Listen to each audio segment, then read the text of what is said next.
প্ৰত্যেক বছৰে আমি 1 আগষ্টৰ পৰা 7 আগষ্টলৈকে বিশ্ব স্তনপান দিৱস হিচাপে আমি পালন কৰোঁ। আজি ডিব্ৰুগড় আমাৰ আৰবান ডিছপেঞ্চেৰীত এই উদ্দেশ্যে এখন সভা আহ্বান কৰা হৈছিলে। ইয়াতে আমাৰ উপস্থিত আছিলে আজি আমাৰ গোটেই ডিব্ৰুগড় আৰবানৰ 65গৰাকী আশা, তাৰ লগতে আমাৰ মেডিকেল অফিচাৰ ডিব্ৰুগড় আৰবানৰ DME আছিলে, স্কুল হেল্থৰ ডক্টৰ আছিলে আৰু বাকী অন্য ষ্টাফো আছিলে। আজি এই সভাখনত আমি স্তনপানৰ যিটো আমাৰ উপযোগিতা বা দৰকাৰৰ মানে হেৰিটো আৱশ্যকতাটোৰ ওপৰত গুৰুত্ব দি আমি আশাসকলক অলপ চেঞ্চিটাইজ কৰোঁ যে স্তনপান সকলোকে সবাতোকে শ্ৰেষ্ঠ, শিশুৰ কাৰণে সবাতোকে শ্ৰেষ্ঠ এটা আহাৰ। জন্মৰ আধা ঘণ্টাৰ ভিতৰতে আমি শিশুসকলক স্তনপানৰ আৰম্ভণি কৰিবলৈ কওঁ আৰু ইয়াৰ গুৰুত্ব কি এইটো আমি বুজাই কওঁ।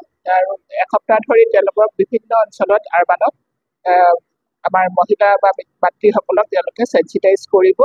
লগতে যিসকলে ধৰক আগলৈ শিশু জন্ম দিব, এতিয়া গৰ্ভৱতী অৱস্থাত আছে, তেওঁলোককো আমি এই স্তনপানৰ গুৰুত্বটো বুজাই ক'বলৈ তেওঁলোকক আমি এই আহ্বান জনালোঁ।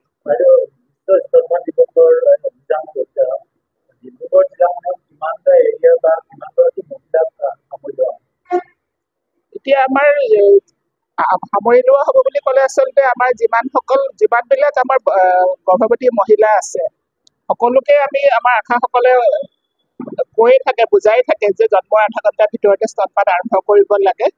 গতিকে আমাৰ বছৰত যিমানখিনি আমাৰ শিশু জন্ম হয়, ডিব্ৰুগড় জিলাত আমাৰ প্ৰায় 18,000 আমাৰ বাৰ্থ ৰেকৰ্ড হয়, জন্ম হয় বুলি মেডিকেল কলেজৰ পৰা আৰম্ভ কৰি আমাৰ গোটেই হস্পিটেলবিলাকত। গতিকে সকলো মহিলাকে আমি এই উপদেশটো আমি দিওঁ বা আমি এটা প্লেন কৰোঁ বা আমি বাৰ্থ প্ৰিপেয়াৰনেছ যেতিয়া কৰোঁ তেতিয়া সকলো মহিলাকে এইটো বিষয়ে আমি বুজাই কওঁ।